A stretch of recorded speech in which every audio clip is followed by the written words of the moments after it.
મિલની ચાલી વિસ્તારમાં રહેતો પરિવાર લગ્ન પ્રસંગે ગયો હતો ત્યારે તસ્કરોએ ઘરમાં હાથફેરો કરી નાસી છૂટ્યા હતા।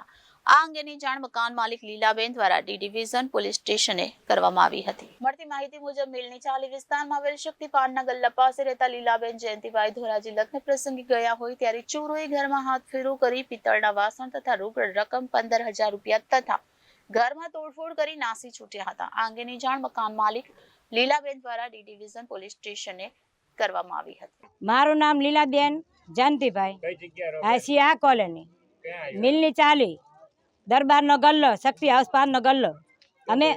અમે રહીએ સાહેબ તો અહીંયા રાત્રે અમે કોઈ ઘરે નહોતું, લગ્નમાં વયા ગયા હતા બધા, છોકરાના લગ્ન છે મારા દેરના, ધોરાજી જાન ગઈ તો સાહેબ અમારા ઘર બાર બધા તોડી નાખ્યા, ફોડી નાખ્યા, મારી બધી વસ્તુ લઈ ગયા, એમાં મારા પિત્તળના વાસણ લઈ ગયા, પછી મારા 15,000 રૂપિયા માતાજીના હતા, મારી દેવના, તે 15,000 રૂપિયા મારી માતાજીના લઈ ગયા અને છૂટક મારા ધંધાના પૈસા સાહેબ પડ્યા હતા 15-20,000 રૂપિયા, એ સાહેબ લઈ ગયા। બીજા મારા ધંધાના પૈસા મારી 6-7,000 રૂપિયા હતા, મારા વાસણ ભરાવાના, એ મારી આગળ હતા અને અમે વયા ગયા સાહેબ જાનમાં રાતે, આજે 2 વાગ્યાની જાનમાં।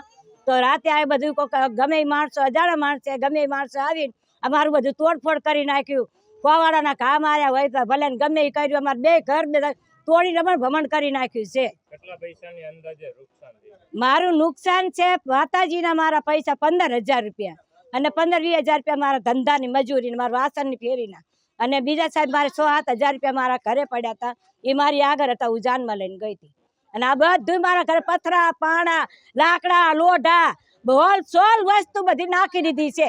કાંઈ ના, અમને જાણ થઈ, અમે આવ્યા તયે, અમે આવ્યા ને સાહેબ તયે અમારી જાણ થઈ છે। આયા પોલીસ સાહેબને અમે કહેવા ગયા હતા કે સાહેબ તમે આવો, આવું બધું અમારું નુકસાન થઈ ગયું છે સાહેબ, મારા ઘરે બધું રમણ ભમણ થઈ ગયું છે। તો પોલીસે સાહેબ એમ કીધું કે બેન અત્યારે તમે જાઓ, પછી આ તમને ફોન ન કરે। મેં સાહેબ મને ફોન કરતા આવડતો નથી, હું ભણેલી કાંઈ સૌ નહીં, તો સાહેબ તમે મને ફોન લખી આપો, તો હું તમારે ફોન સાહેબ લખીને મને આપો, તમારી પર કંઈ હુમલો થાય બીજો તો તમે તાર મારી પર ફોન કરજો, તો અમારી પોલીસની ગાડી તમારા ઘરે આવશે। હા, આપણે છીએ વડલા, છીએ કોલેજ વડલા।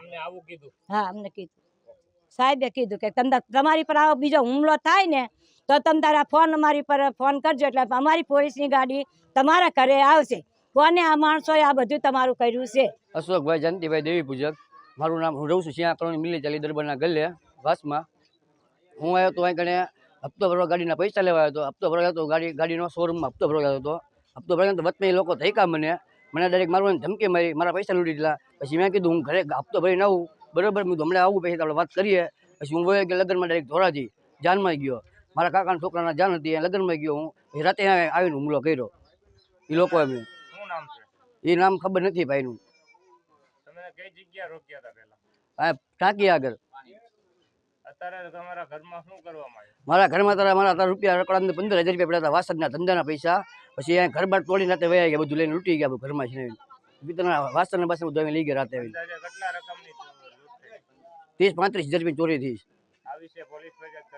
પોલીસ ફરિયાદ કરી જ, પણ સાહેબ હજુ આવ્યા નથી। કાલ રાતે એ કે તમે જાઓ કે હું આવું છું એમ। નબુબેન કઈ જગ્યાએ રહ્યો, શું થયું? Sinha colony, Sinha colony. શું થયું? અમારા મારપીટ થયા, છોકરાના લગ્નમાં ગયા ને છોકરાને બધું તોડફોડ કરી વાહીને બધું તોડી નાખ્યું।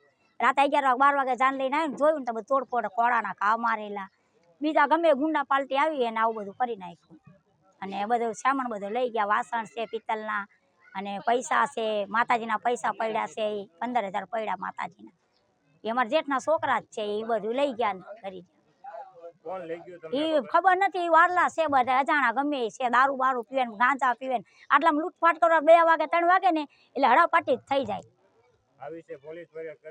પોલીસ ફરિયાદ કરી પણ પોલીસ ફરિયાદ કરી કે અમે આવીએ છીએ તો આવ્યા નથી સાહેબ, પોલીસ ફરિયાદ કરીને આવ્યા નતા પોલીસ ફરિયાદ કરવા।